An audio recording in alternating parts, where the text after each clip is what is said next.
1,000 subscribers, huh? It's 1,200 now. Only 2 months ago I was hovering just above the 200 mark with the release of my Crysis 2 retrospective. It was only about 6 weeks ago that I was pining over 10,000 views so I could get Google to review my channel. And now I'm here with over 40,000 views. And I have to thank my fellow content creators for supporting me on Twitter. But I also unfortunately have to thank Reddit. I'm not throwing any shade here, but I owe at least half my view and sub count to r/games and r/PC gaming, as do many other small YouTubers. I don't think it's right that we have to rely on a third-party website to have a chance at success, especially when Reddit posts are either hugely popular and gain massive traction or get downvoted into oblivion 2 minutes after submitting. And when YouTube decided to demonetize my video before they even knew what game it was about, it became clear that I don't owe this site a damn thing, but rather the people who use it. I thank everyone who's left kind or helpful comments and those who simply choose to take the time to watch what I have to say. But anyway, I would like to announce my new Discord server, which will have an invite link in the pinned comment and in the description.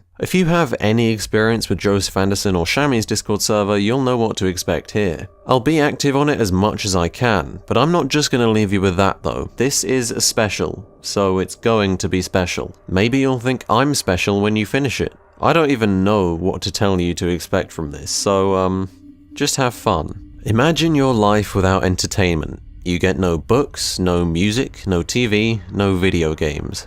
In our day and age, I'm sure a lot of people would cringe at that thought, including myself. What do you do without any entertainment? Well, that depends on your age. A youngster might say, I study for my exams, or I do my homework, or I go to school. Why? So I can provide for my future family and have lots of money to buy whatever I want. What else forces him or her out of bed in the morning? An adult, on the other hand, might say, I provide for my family, or I strive to achieve personal fulfillment, which could be argued are one and the same. They might go to work, go shopping, cook. There are 3 major motivators in life now that the simple will to survive has taken a back seat, at least in first world countries. The pleasure from providing for your family, the pleasure from personal fulfillment, and the pleasure from entertainment. And everyone is going to have a different mix of those 3 things. If you wanted to simplify it even further, you might say happiness. But it's undeniable that we live in a rapidly changing society, with family being a weaker motivator than ever before, and entertainment being commercialized to the point of bursting. The family bond is weaker than ever, and individualism is on the rise. Look at us. Look at our careers. Our very names are being decided by their owners. Outside of your family or your financials, how many of us even go by our names anymore? I go by Whitelight because it sounds cool, but it's all anyone who hasn't met me will ever know me by. How many friendships do we have in which we don't even know each other's full names? Point is, family is losing its strength in first world society for a very large amount of us.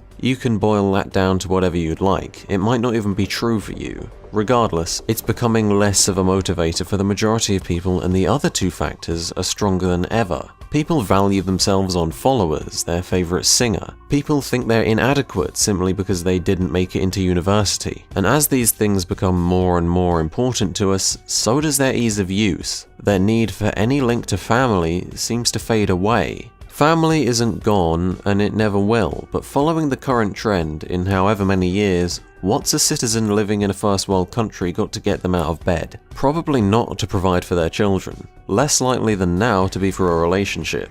Very likely for entertainment and personal fulfillment. But this video is about video games, so how is entertainment evolving? Where is it going? Time to find out. Let's take a book. It's entertainment through writing. Its potential relies entirely upon how well it can manipulate our imaginations through words alone. A difficult craft. Moving up to music, entertainment through sound. Paintings, entertainment through visuals. TV and movies, entertainment through writing, visuals, and sound. That's all 3, right? Not really. You see, a book is just a description. Your brain compiles that into what entertains you. My reading of a book will be slightly, maybe even hugely, different from yours, even above the different interpretations you'd get from any form of art. In a TV program, you're shown what to hear, what to see. It's preordained, and the experience will be more or less the same for everyone. That's partly why books are losing their popularity to TV.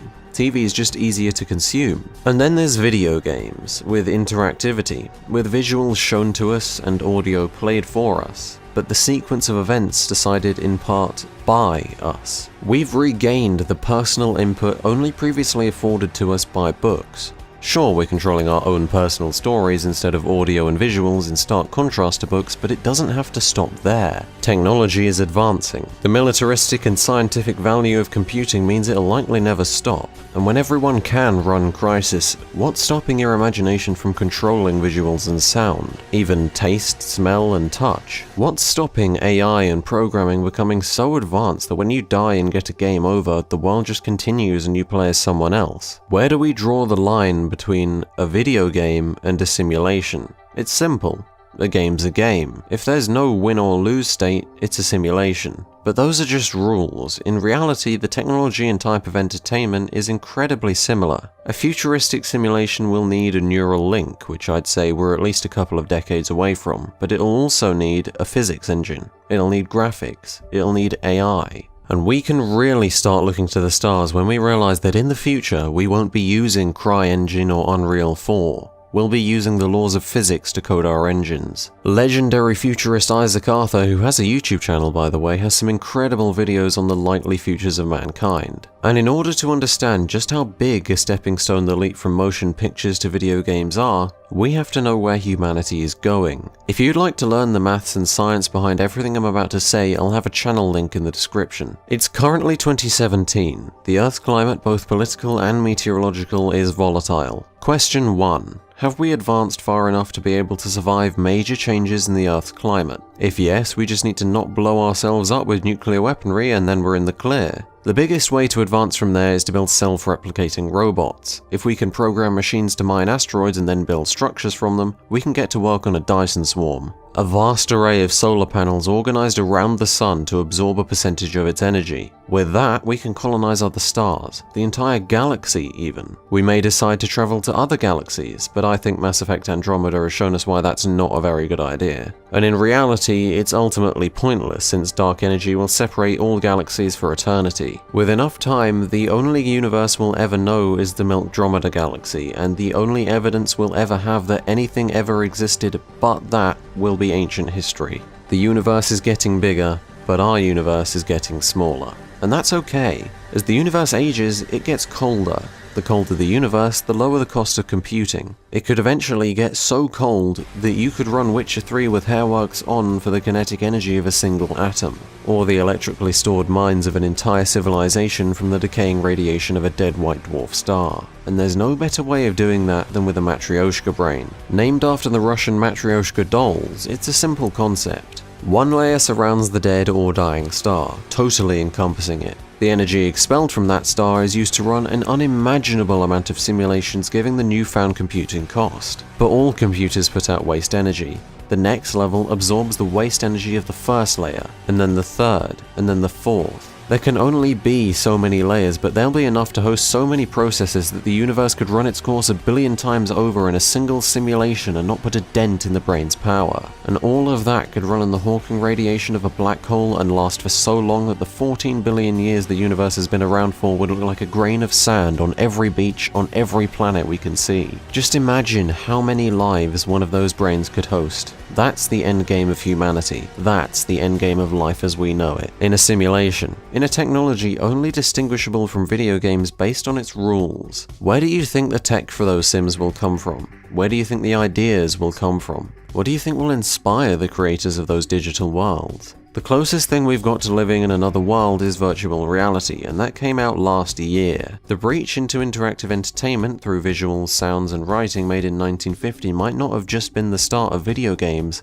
but the start of the rest of the human race. We've been plugging ourselves into the machine for years and we didn't even know it, but perhaps too soon. Video games as they are now are an entertaining distraction, but they've always been far from removing us from reality. VR has attempted to enter the market twice in the past 21 years, and it's finally come out successful. But the real problems we've got to face come from Earth and from space. We can all start going into the Matrix when the stars are dying, not now. Life is difficult, and it does everything it can to resist us understanding it. Video games are a distraction from that. They can even be considered art. But life is survival. We have to make sure it goes on if we want it to be difficult, easy, good or bad. I don't think VR is crossing the line now. In fact, the medical applications might change people's lives for the better, but I do think it could become something that might. Regardless, video games and the technology that composes them will go on to be among the most important human inventions. They might go too far in their role as distractions, but they're also likely to save an incalculable amount of lives.